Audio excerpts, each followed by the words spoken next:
All right, welcome along. My name's Bosh. This is Bosh's Ableton Beginner Bits, and this video is going to be called How I Dub. And it's just going to be a little overview of my general approach and mindset to the arrangement and the way that I choose to bring tracks in and out when I'm dubbing. That's it. Relatively short one, more for the dubbers than the producers, really. But you kind of have to think about track arrangement as well while you're dubbing to try and make something make sense, make it not too repetitive, but also keep it interesting. So that's what we're going to do. Now, as per usual, I have to tell you about buymeacoffee.com/BoshDubs. You can go there and support this channel for the price of a coffee. Any monetary contributions are much appreciated, but what is appreciated 10 times more is channel interaction. If you can subscribe, like, comment, share, go back and watch old videos, all that kind of business, get involved in the channel, and it helps get this channel to more people like you who want to know about these production techniques in Ableton Live. So, without further ado, let me get into it. This is looking at how I dub. Now, the first thing we're going to do is explain a little bit. I'm just going to talk about it a bit more. Now, there's two methods, and they are basically, one is the same as the other one, but flipped. So what I'll often do is, as I'm bringing a track in, once the track's fully kicked in, what I will do is I'll have the majority of the musical elements in there playing, play those for a bit, and then pull them all out and leave it to just drums and bass, and then that's when I'll start doing more of the effects and things like that and the send return effects. But more commonly than not, I will let the track run with all the parts together, all running together, not much in the way of effects. And then what I'll do is take everything out, pull it down to drum and bass, and then I'll start doing the dubbing. So I'm going to give you a little example of that first. So we've got this track. Let's do it intro style.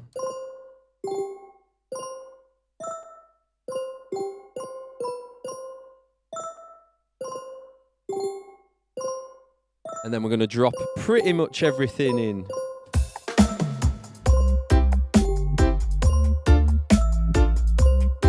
Alright, so we've got music going, and I'm not really going to do too much with effects at the moment.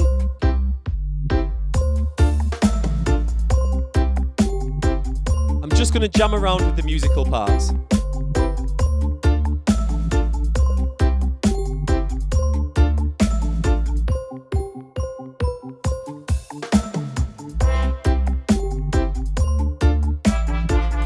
Okay, so everything's in now, we've got all the parts in.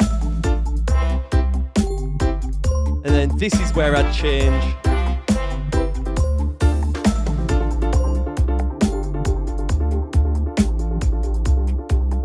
So this is where I'd start dubbing.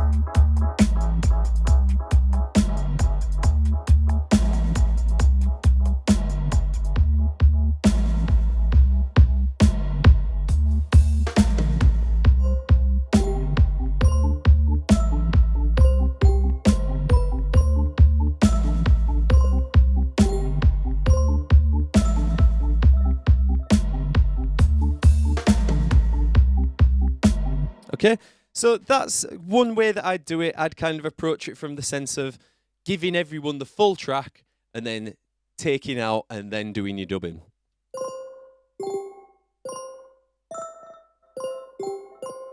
Just a little bit of effects on here just to fill it. And then we've got a drum roll straight into everything.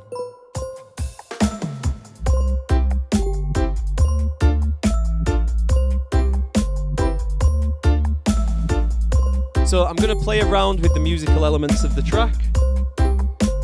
Still dub them out a little bit,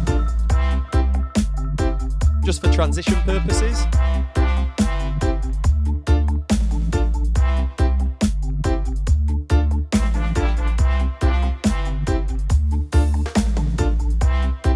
Okay, again, I'm just letting this run.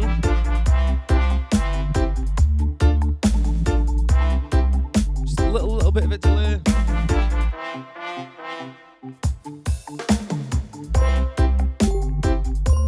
So this is the full track. And then here,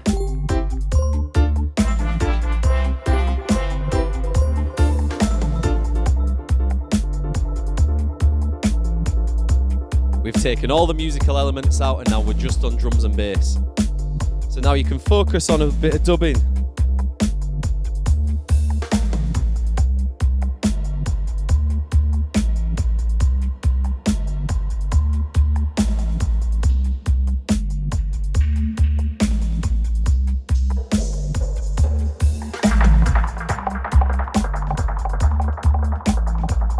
Alright, and that's the first way I approach it.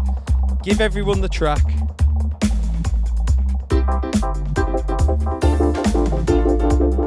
And then dub for them.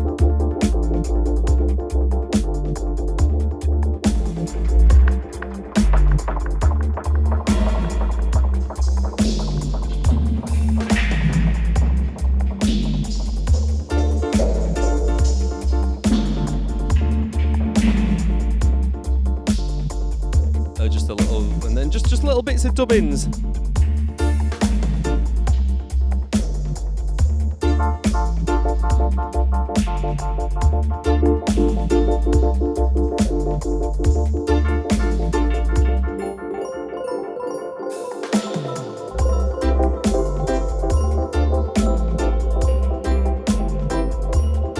All right. Now that's the first way that I do. That is probably more commonly how I tend to do it. I tend to give people the full track. It works better with vocals as well, because if you've got a vocal, it means you can give them the song that they know and then strip that vocal out. So that's approach one. That's how I do it with a track that's got more melody and a track that's got vocals. I would tend to do it this way. So let me give you Rushing Back here.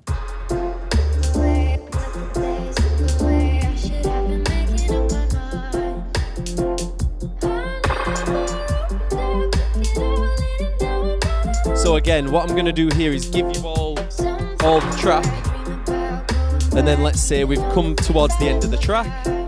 I'm now going to strip it back.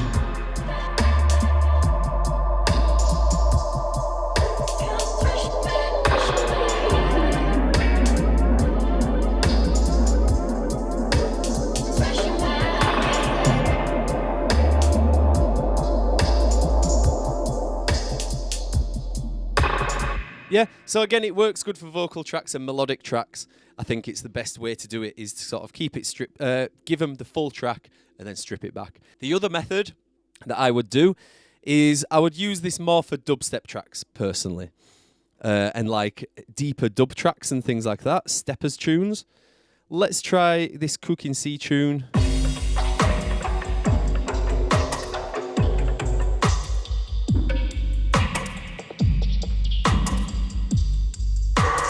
Yeah, so this one's a bit darker. I would lean more towards doing this track the other way around. So I'd keep it minimal, drums and bass, and then I'd start to bring stuff in as we go. So this is how I'd play this tune.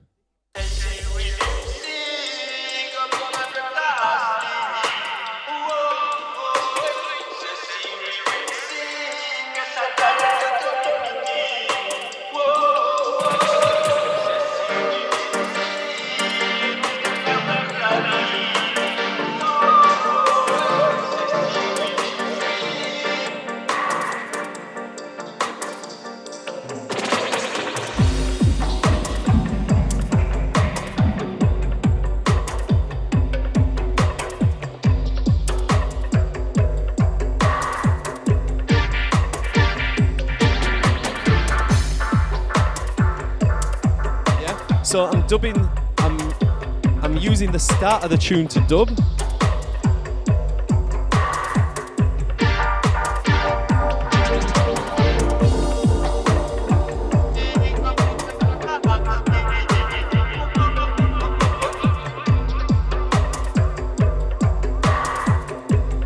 And then you can change parts.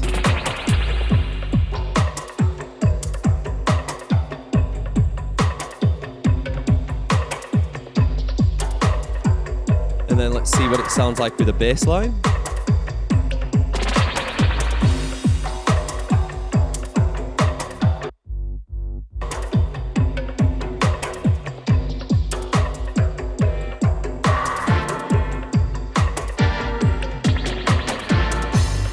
Now, so again, I'm going to show you how to dub this, and this is the way I do it. With this tune, I would start off dubbing, and then I'd go into the full track.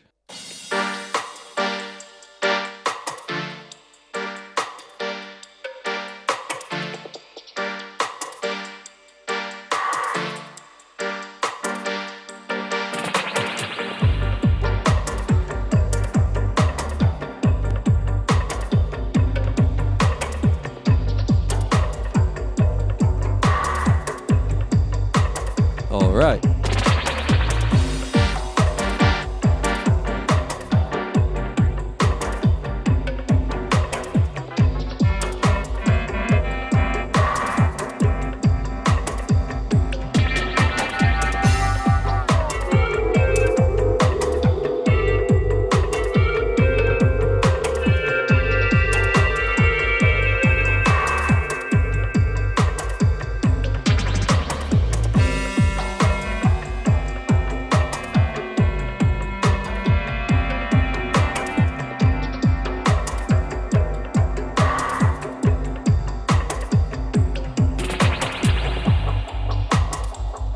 So again, keeping it minimal.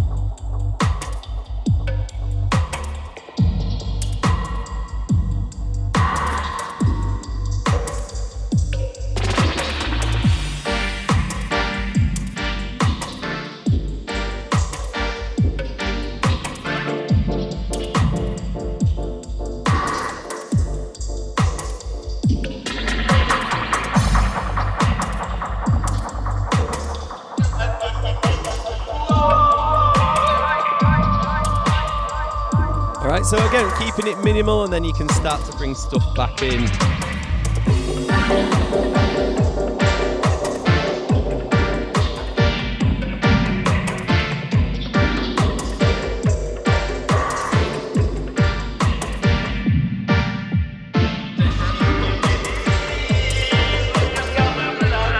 And again,